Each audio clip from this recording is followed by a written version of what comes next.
Halo, halo, halo. Selamat datang di bacaan hari ini. Hari Sabtu tanggal 20 Februari tahun 2021. Selamat datang di bacaan harian. Bacaan umum untuk semua zodiak. Ambil hanya jika resonate. Silakan lihat description box di bawah ini untuk rangkuman bacaan hari ini. Dan hari Sabtu kita mulai dengan satu kartu dari Rumi. Setelah diacak, diambil yang tengah. Wow, kita dapat satu kartu yang cerah, ceria, dan kita lihat posisi gambarnya sangat intimate, something that makes everyone happy, I think, hopefully. Ya, the lover and the beloved. Dan ini penggambarannya sangat romantis, sangat sensual juga.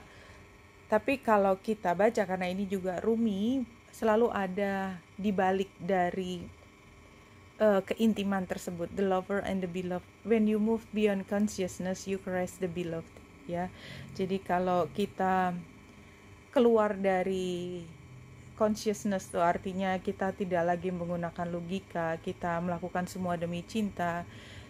Artinya kita sedang mengelus kekasih kita, karena kita melakukan semua tanpa tedeng aling-aling kan, jadi kita yang mengelus dia, kita yang memberikan sesuatu, kita yang membuat nyaman orang yang kita cintai.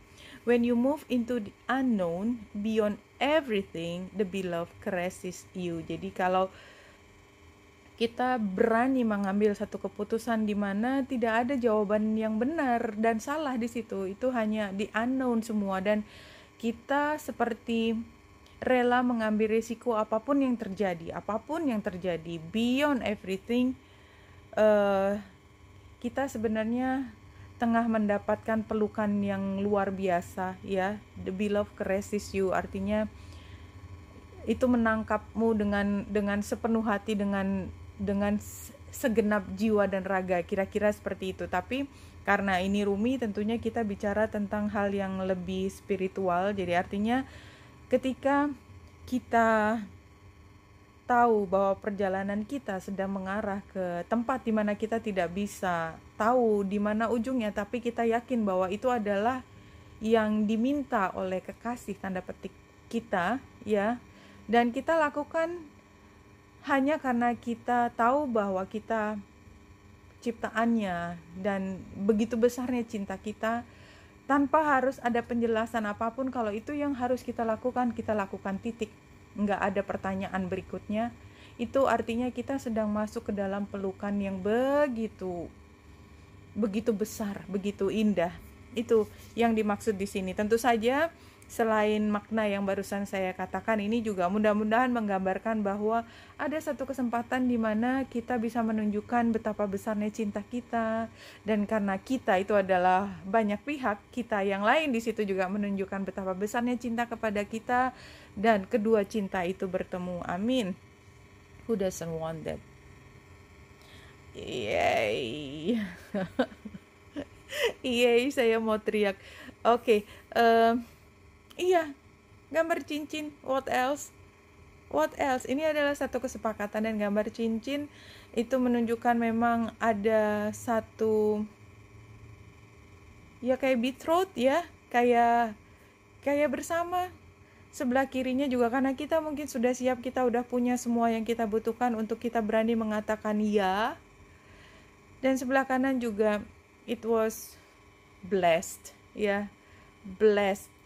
Not only by divine gitu ya, the divine, tapi juga dari masyarakat sekitar, bahwa hubungan kita ini dibuat menjadi nyata, dan kita bisa bangga mengatakan seluruh dunia kita punya hubungan ini. Buat beberapa, mudah-mudahan itu yang menjadi doanya menjadi kenyataan.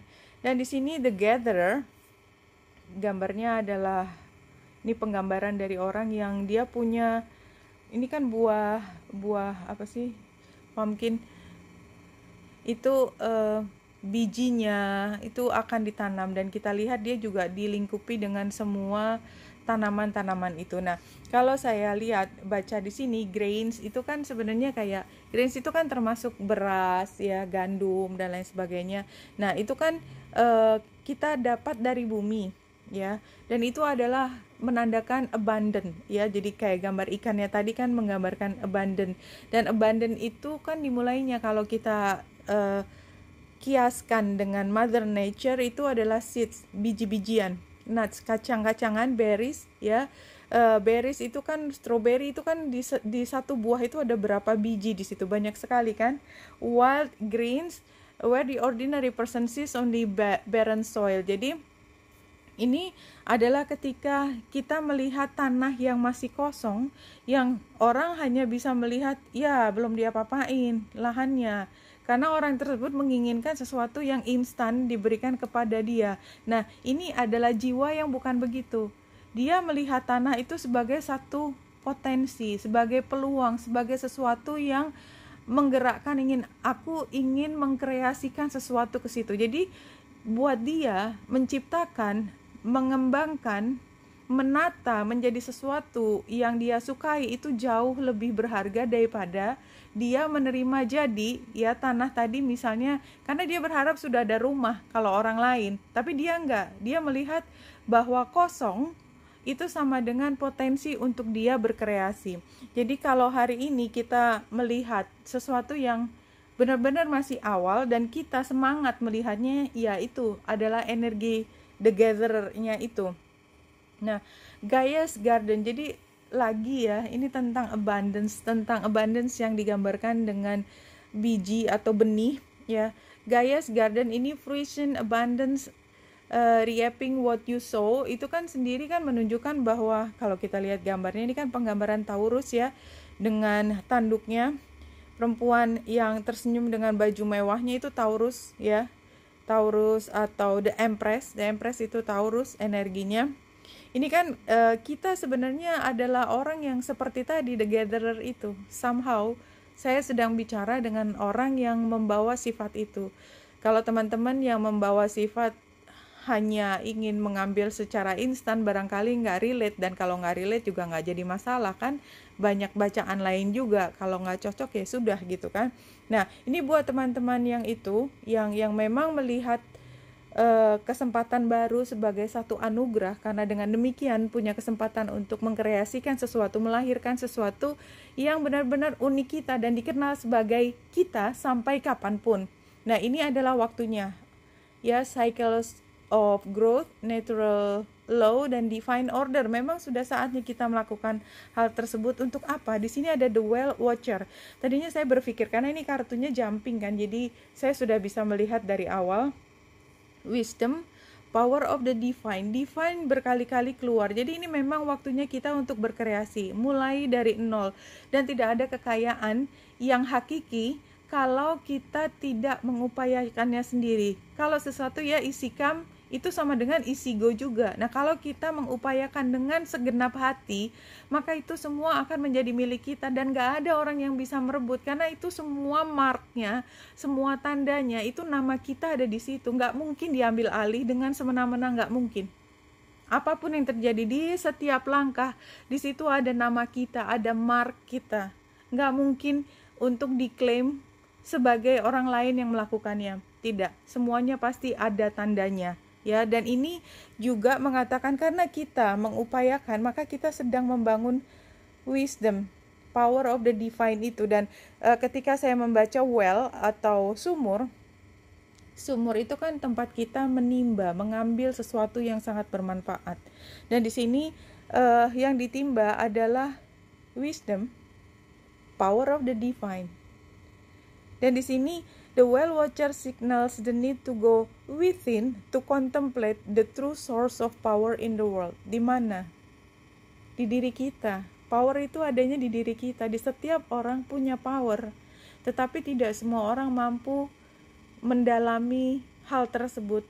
Nah, ini buat beberapa, barangkali kembali lagi saya mengatakan tidak semua orang bisa relate, tetapi buat yang relate, ini adalah bagaimana kita menyentuh kekuatan yang ada di dalam diri kita, which he reminds you is that of the divine. Jadi hati nurani, seperti yang saya sampaikan di bacaan yang lalu, sebenarnya yang kita sedang berusaha untuk jangkau yang disebut dengan sumur tadi adalah hati nurani kita, ketika kita mampu berkomunikasi langsung dengan hati nurani kita yang kita bawa sejak lahir.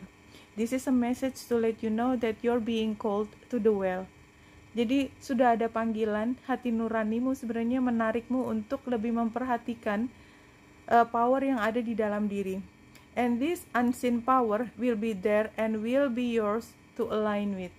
Jadi dia sudah ada di situ dan akan selalu memanggilmu kalau kamu sudah siap untuk dipanggil untuk mendalami kekuatan itu, dan ketika sudah punya kemampuan untuk menyelaraskan dengan apa yang ada di dalam. Jadi kalau kita lihat gambar cincin, gambar the lover and beloved, itu sebenarnya kalau untuk bacaan yang spiritual adalah ketika undangan, invitation dari hati nurani itu sudah mulai dilemparkan kepada kita dan menunggu jawaban kita, apakah kita akan masuk ke dalam situ.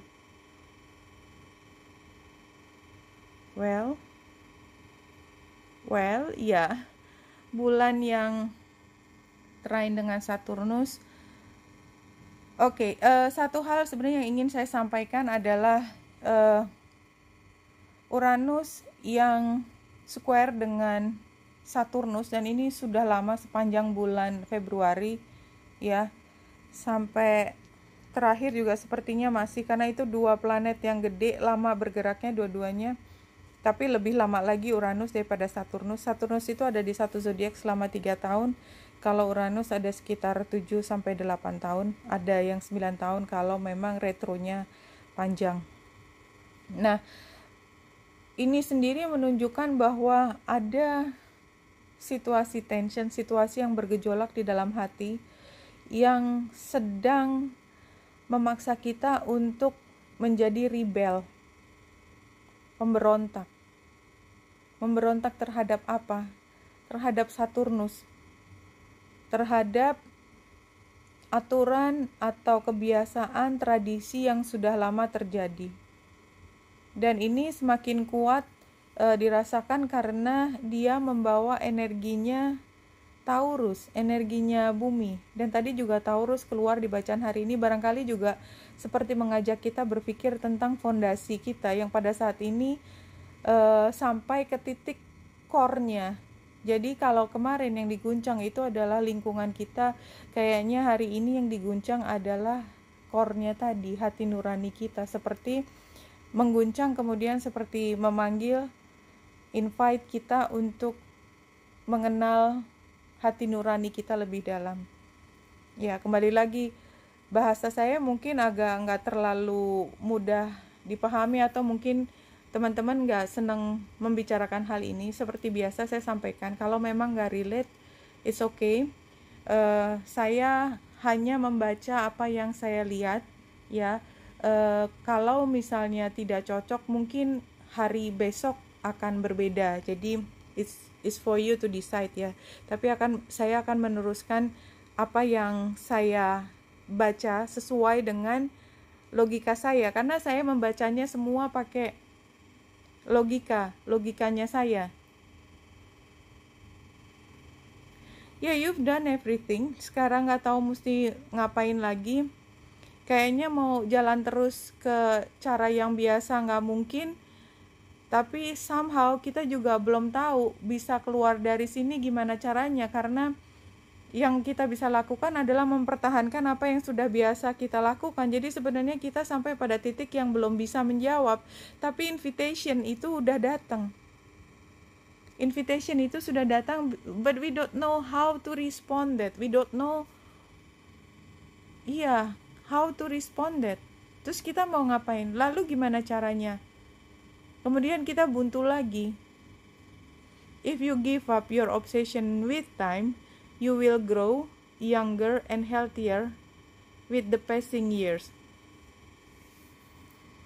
Jadi kalau kita tidak lagi obsesi tentang kapan harus ini, kapan harus itu, kapan harus ngapain, ya, kamu akan menjadi selalu muda, karena waktu itu kan sebenarnya menandakan usia. Kalau kita nggak pernah berpikir tentang waktu, ya kita hidup di keseharian, kita rasanya juga nggak semakin tua, dan kita bisa fokus pada kesehatan kita karena kita tidak worry tentang apapun ya dalam tahun-tahun ke depan. Jadi barangkali kalau kita tidak memberi ekspektasi terlalu keras terhadap diri kita, misalnya umur kamu udah segini, terus kamu mau ngapain lagi? Kamu kan udah tinggal tunggu meninggal, something like that. I heard that all the time.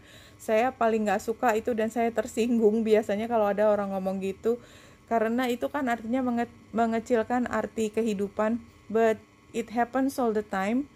Sekarang seberapapun usiamu, muda, tua, atau mungkin yang lebih tua itu umur berapa sih? Kan nobody can say that. I don't want to say that juga gitu loh. Tapi kalau misalnya kita tidak tidak mengecilkan kehidupan kita dalam angka, dan kemudian mengartikan angka sebagai batas dari satu tindakan tertentu, maka kita akan hidup dengan alami, ya. Berapapun usia kita, seberapapun kita ingin mulai satu hal yang baru, itu tidak harus dikaitkan langsung dengan usia kita, maka kita bisa mulai kapan saja. Artinya kita seperti muda terus dan kita tidak merasa bahwa udah umur sekian maka tubuh saya tidak akan mampu menopang lagi. Who knows, kalau tubuhmu masih bisa menopang, ya menopang sampai pada satu saat tubuhmu mengatakan sebaliknya. Oke, itu barangkali pesan dari saat ini. Ketika ada panggilan, ketika ada invitation untuk kita lebih dekat dengan yang kita cintai, it doesn't matter usiamu berapa, jika itu sudah memanggilmu, sudah divine timingmu, jangan diabaikan. Dekatilah apapun yang kau cinta itu, karena memang ini waktunya untuk bercinta dengan apapun yang kau cintai tersebut. Oke, Wenita Indrasari sini, semoga membantu. Salam hati dan cahaya.